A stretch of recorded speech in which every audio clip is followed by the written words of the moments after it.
نحمده ونصلي على رسوله الكريم أما بعد رب اشرح لي صدري ويسر لي أمري واحلل عقدة من لساني يفقهوا قولي۔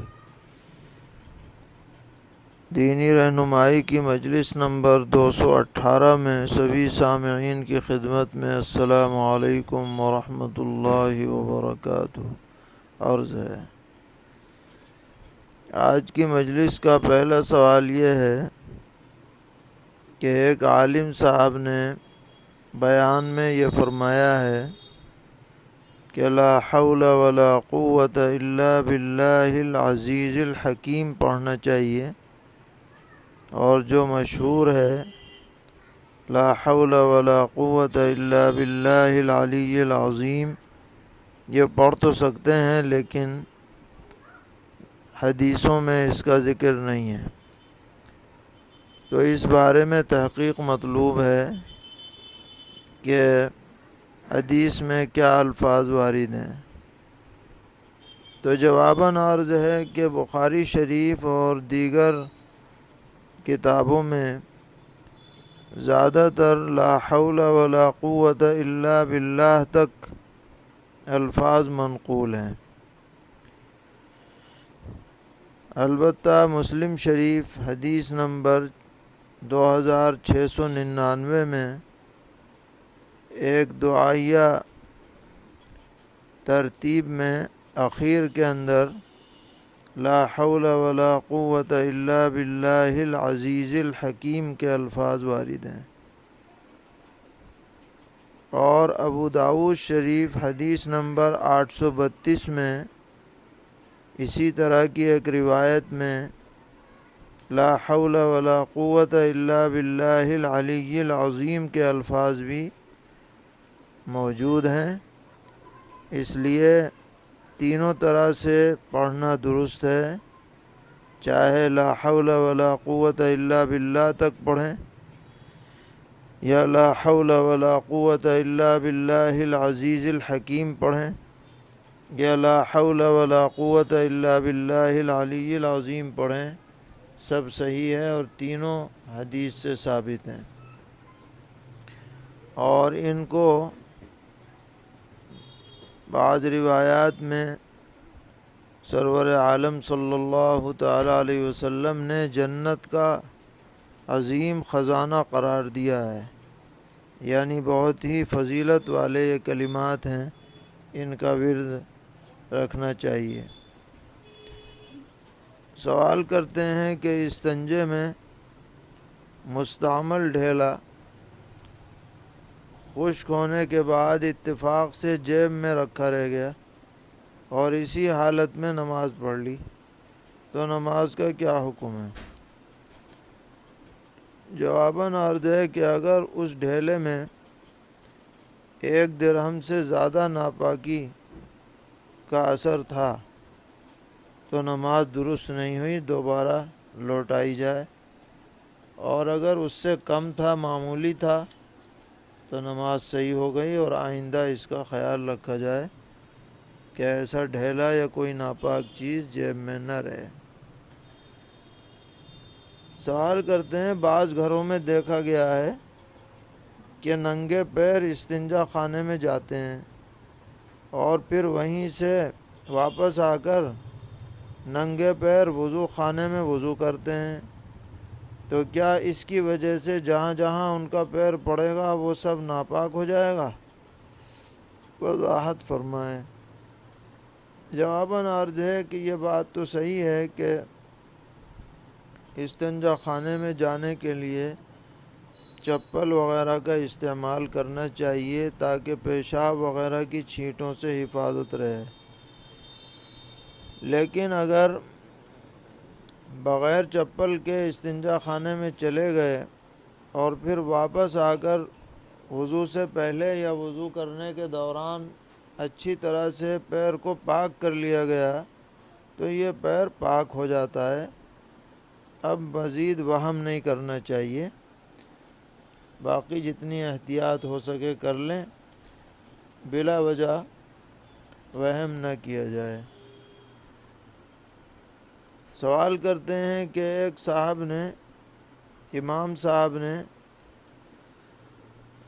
تلاوت کرتے ہوئے نماز میں براءۃ من اللہ ورسولہ الی الذین عاہدتم کے بجائے الا الذین عاہدتم پڑھ دیا، تو نماز درست ہوئی یا نہیں؟ جواباً عرض ہے کہ یہاں پر الا کے بجائے الا پڑھنے کی وجہ سے معنی کے اندر بہت فساد آ گیا، اس لیے نماز دہرانی چاہیے۔ پوچھ رہے ہیں کہ ایک شخص کا موبائل اوپر کرتے کے سامنے والی جیب میں تھا، دوران نماز کسی وجہ سے اسکرین آن ہو گئی اور اس پر لڑکے یا لڑکے کی مکمل تصویر صاف نظر آنے لگی، تو اس کی نماز کا کیا حکم ہے؟ جواباً عرض ہے کہ اس کی وجہ سے نماز سخت مکروہ ہو گئی، اور فقہا نے لکھا ہے کہ تصویر کے ساتھ نماز پڑھنا مکروہ تحریمی ہے، اس لیے فوراً بند کر دینا چاہیے تھا۔ اگر کچھ دیر بھی وہ چلتی رہی تو نماز دہرانی چاہیے۔ کہتے ہیں اسی طرح نماز کے دوران سجدے کی جگہ پر رکھے ہوئے موبائل فون میں اگر تصویر آ جائے تو نماز کا کیا حکم ہوگا؟ جواباً عرض ہے کہ اس صورت میں سجدے میں جاتے وقت موبائل کو پلٹ دیا جائے، ورنہ نماز مکروہ ہوگی۔ پوچھتے ہیں سامنے کی جیب میں رکھے ہوئے نوٹ جس میں گاندھی جی کی صورت بنی ہوئی ہے، اگر وہ صاف نظر آ رہی ہو تو کیا حکم ہے؟ جواباً عرض ہے کہ نماز سے پہلے اس کا خیال رکھنا چاہیے کہ کوئی تصویر نظر نہ آئے۔ اگر وہ چھوٹی موٹی تصویر ہے تو نماز بلا کراہت درست ہو جائے گی، اور اگر بڑی تصویر ہے تو نماز میں اندر کراہت تحریمی ہوگی۔ پوچھ رہے ہیں ایک چھوٹا بچہ جس کی پیدائش 3 دن پہلے ہوئی تھی اور اسے بیماری کی وجہ سے مشین میں رکھا گیا تھا، اس کا انتقال ہو گیا ہے لیکن اذان دینے کا موقع نہیں ملا، تو اب اذان پڑھی جائے گی یا نہیں؟ جواباً عرض ہے کہ جب انتقال ہو گیا تو اب اذان نہیں دی جائے گی، بغیر اذان کے نہلا دھلا کر کفن دے کر نماز جنازہ پڑھ کر دفنا دیا جائے۔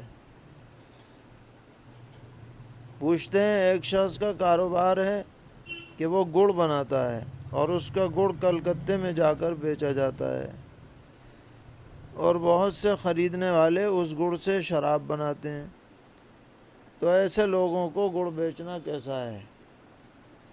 جواباً عرض ہے کہ گڑ تو بیچا جا سکتا ہے، کیونکہ گڑ اپنی ذات کے اعتبار سے نشہ آور چیز نہیں ہے۔ اب جو اس کا غلط استعمال کرے گا وہ اس کا ذمہ دار ہوگا، لیکن اگر متعین طور پر معلوم ہو جائے کہ یہ شخص اس کا استعمال شراب ہی میں کرنے جا رہا ہے تو بہتر یہ ہے کہ اس کے ہاتھ فروخت نہ کیا جائے۔ سوال کرتے ہیں کہ عورتوں کا غیر مردوں سے میک اپ کرانا، بال بنوانا، مہندی لگوانا کیسا ہے؟ جواباً عرض ہے کہ بالکل ناجائز ہے اور بڑی بے غیرتی اور بے شرمی کی بات ہے، ہر مسلمان عورت کو اس سے بچنا چاہیے۔ پوچھتے ہیں واٹس ایپ گروپ بنا کر لائیو ویڈیو کے ذریعے روضہ اقدس علی صاحب الصلاۃ والسلام پر جا کر گروپ والوں کا صلاۃ والسلام پیش کرنا کیسا ہے؟ جواباً عرض ہے کہ اتنی دور سے صلاۃ والسلام پیش کرنا یہ ہماری نظر میں بڑی بے ادبی کی بات ہے۔ ہم اپنے کسی بھی بڑے شخص کو دور سے ہی سلام کرتے ہوئے بے ادبی سمجھتے ہیں، تو سرور عالم صلی اللہ تعالیٰ علیہ وسلم کی خدمت میں اس طرح سے سلام پیش کرنا یقیناً بے ادبی کی بات ہے۔ اگر کسی کو آپ کی خدمت میں نذرانہ پیش کرنا ہی ہے تو وہ درود شریف پڑھے، فرشتے پہنچائیں گے۔ یہ جدت کیوں پیدا کی جا رہی ہے؟ یہ کوئی دین کی بات نہیں ہے، یہ من مانی ہے۔ ہر آدمی ہر جگہ پر درود شریف پڑھ سکتا ہے اس کا اہتمام کرے، انشاءاللہ 10 نیکیاں تو بہرحال ملیں گی اور مزید بھی ملیں گی۔ سوال کر رہے ہیں کہ ایسا چوڑا برقع جو زمین پر گھسٹتا رہتا ہے فیشن کے طور پر پہننا کیسا ہے؟ جواباً عرض ہے کہ یہ فیشن ایبل عورتوں کی علامت ہے، اس لیے دیندار اور نیک عورتوں کو ایسے بے ہنگم برقعوں سے احتیاط کرنی چاہیے، نہیں پہننا چاہیے۔ ڈھیلے ڈھالے برقعے ہوں جن کے اندر کوئی نقش و نگار نہ ہو، کیونکہ برقع چھپانے کے لیے ہے نہ کہ دکھانے کے لیے۔ سوال کر رہے ہیں کہ عورتوں کا 2 سالہ عالمہ کورس پڑھ کر حدیث و تفسیر کا آن لائن درس دینا کیسا ہے؟ جواباً عرض ہے کہ محض 2 سالہ عالمہ کورس پڑھ لینے سے کسی کے اندر تفسیر کی اور بیان کی صلاحیت پیدا نہیں ہو جاتی ہے، لہذا ایسی عورتوں کو اپنی طرف سے تفسیر نہیں کرنی چاہیے۔ البتہ کسی معتبر عالم کی تفسیر پڑھ کر کے سنا دیں اور اپنی طرف سے کچھ نہ کہیں تو اس کی گنجائش ہے، جیسے معارف القرآن، فوائد عثمانی، بیان القرآن وغیرہ۔ پوچھتے ہیں خالد ایک ٹریول ایجنٹ ہے، فلائٹ ٹکٹ بکنگ میں ایک آپشن مارک اپ لگانے کا آتا ہے جس کی وجہ سے پرنٹ قیمت میں کچھ کرایہ بڑھ کر سامنے آتا ہے، تو خالد کے لیے یہ اضافہ درست ہے یا نہیں؟ جواباً عرض ہے کہ اگر کوئی دھوکے کی بات نہ ہو تو یہ درست ہے، اور اگر اس میں کوئی دھوکے کی بات ہے تو صاف طور پر بتلا دینا چاہیے خریدار کو کہ اس طرح کیا گیا ہے۔ سوال کر رہے ہیں کہ بعض لوگ ولیمے کے اندر اپنی دعوت جب آتی ہے تو اپنی جگہ پر اپنے بیٹے کو بھیج دیتے ہیں، تو اس طرح دعوتوں میں اپنی جگہ پر دوسرے کو بھیجنا کیسا ہے؟ جواباً عرض ہے کہ اگر داعی کی طرف سے صراحتاً یا دلالتاً اجازت ہو تو بھیجنے میں کوئی حرج نہیں ہے، اور اگر اسے برا لگے یا اس نے منع کر رکھا ہو تو درست نہیں۔ سوال کر رہے ہیں ایک بیوی کا انتقال ہو گیا، اس نے وارثین میں ایک شوہر، 2 لڑکے اور 2 لڑکیاں چھوڑیں، تو ترکہ کس طرح تقسیم ہوگا؟ جواباً عرض ہے کہ کل ترکہ 8 حصوں میں بانٹا جائے گا، جس میں سے 2 حصے شوہر کو اور 2 لڑکے کو، ہر ایک لڑکے کو، اور ہر ایک لڑکی کو ملے گا، اس طرح سے تقسیم ہوگی۔ اللہ تعالی ہم سب کو دین پر استقامت عطا فرمائے اور ہر طرح سے کے شرور و فتن سے محفوظ رکھیں۔ وصلی اللہ تعالی علی خیر خلقہ سیدنا و مولانا محمد وعلی آلہ و اصحابہ و ذریاتہ اجمعین۔